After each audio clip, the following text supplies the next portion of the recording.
o inglês é difícil. Por que é que na minha língua materna a gente tem at, us, when, mas quando eu colocar no fim de todas essas palavras, muda a pronúncia completamente. Ate, use, wine. Deixa eu te contar. No século XVI, o inglês tinha um problema. O inglês daquela época era, e ainda é, uma mistura de palavras de inglês antigo, que é uma língua germânica, palavras de francês e palavras de latim, a língua latina. E essa mistura de palavras de tantas fontes fica difícil de assimilar um só sistema de escrita. Então, o inglês teve a sua primeira reforma ortográfica. Em 1582, esse cara, o Richard Mulcaster, sugeriu uma solução para distinguir entre vogais longas e vogais curtas na escrita. Mas o que quer dizer uma vogal longa? No inglês, aqui nos Estados Unidos, ensina-se a todas as crianças os nomes das letras do alfabeto, né? A, B, C, D, E, F, G, mas em particular os nomes das vogais. A, E, I,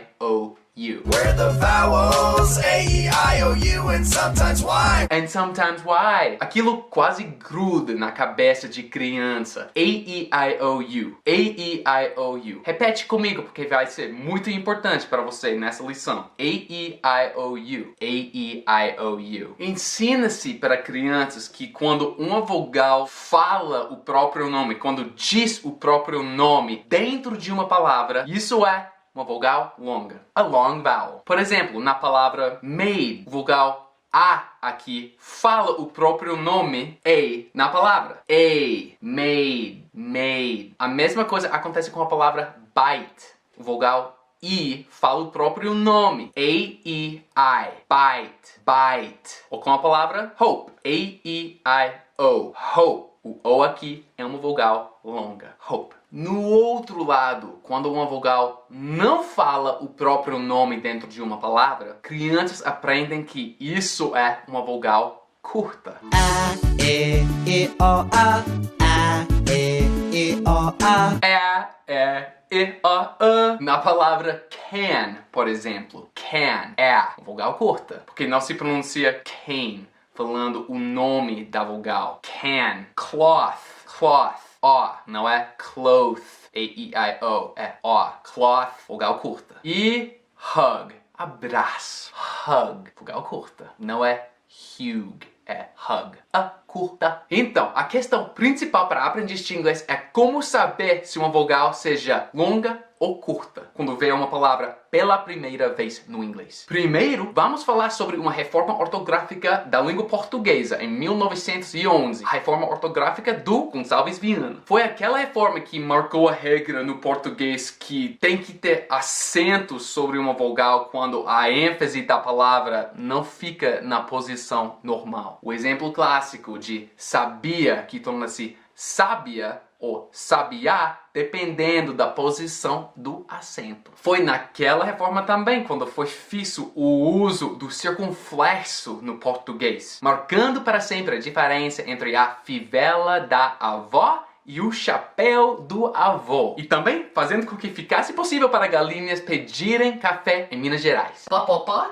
Mas infelizmente, no inglês não se usa acento nenhum, que fica mais fácil para digitar. Mas em vez de acento, o inglês utiliza letras mudas dentro da palavra para sinalizar como se pronuncia. Incrível que pareça, letras mudas são os nossos acentos. Sei que pode ser muito difícil para aprendiz, mas toda criança também tem que aprender. Mas é assim que aprende. Na reforma de 1582, o Richard Mulcaster propôs o seguinte: a adição de um E mudo no final de palavras que contém uma vogal longa. Isso seria um E não pronunciado, mudo, mas que sinaliza uma vogal longa aí dentro. Hoje em dia, isso se chama Silent E, o E mudo. Mas pelo menos no inglês americano, crianças o aprendem como o The Magic E, o E mágico. Magic E, makes the short sounds long. Magic E, this is the Magic E song. Can, cane, man, main, rid, ride, hid, hide, not, note, rub, robe. This is the Magic-E song. This is the Magic-E song. Magic. O Magic-E faz com que mad torna-se made. Mad, made. Pet torna-se Pete. Pet, Pete. Win torna-se wine. Win, wine. Hop torna-se ho. Hop, ho. E cub torna-se cube. Cub, cube. A-E-I-O-U. Cube. Dim, dime, Tim, time, mad, made, fad, fade, pet, Pete, met, meet. This is the Magic-E song.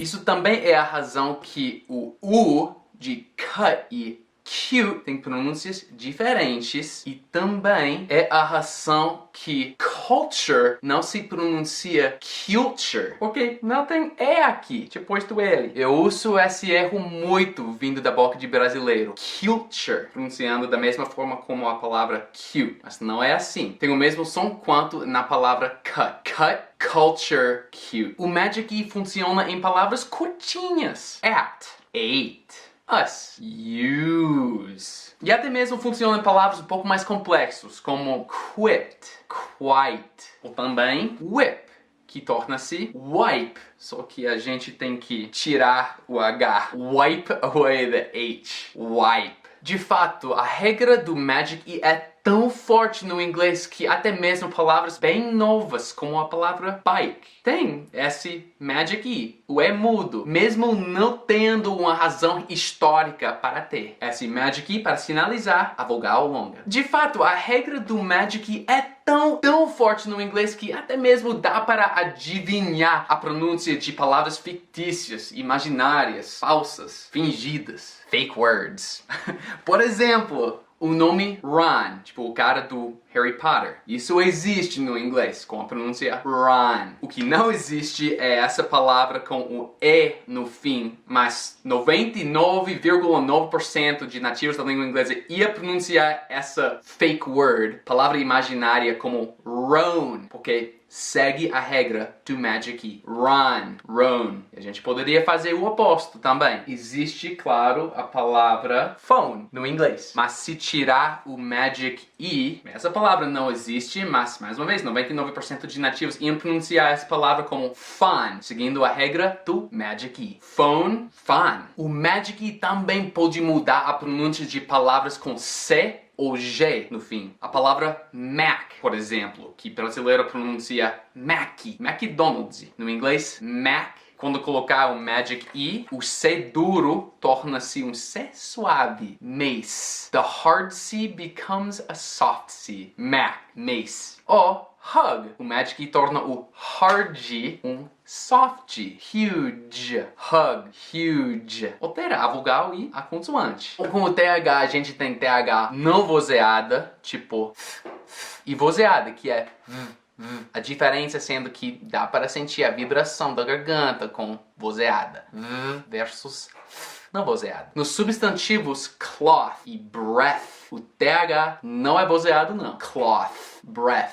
Mas com a edição do Magic-E, tornam-se verbos que se pronunciam clothe, breathe, mudando o som da vogal e também como está pronunciada o TH. Substantivos cloth, breath, verbos clothe, breathe. Então, muita informação, mas como em qualquer regra de inglês, tem exceções. Exceções muito importantes, na verdade. A grande maioria das exceções a essa regra do Magic-E são palavras antigas que existiam antes da reforma de 1582 por esse cara. A gente tem muito exemplo com on, com E no fim, não torna-se own, torna-se one. É a mesma coisa com done e done. A gente tem as exceções love, glove, above, que não são love ou glove, alguma coisa assim. Love, glove, above. A gente tem as exceções come e some, que não são come e some. A gente tem a exceção, tem have, não fica have, assim, have. Como dá pra ver, palavras bem comuns que existiam antes da reforma. Mas eis a verdade. Para aprendiz de inglês, o Magic E é uma boa maneira de distinguir a pronúncia de uma palavra 95% do tempo. Mesmo tendo exceções, é para lembrar o Magic E. É para reconhecer o Magic E como acento da língua inglesa. É isso, gente. Até mais. Grande abraço. A huge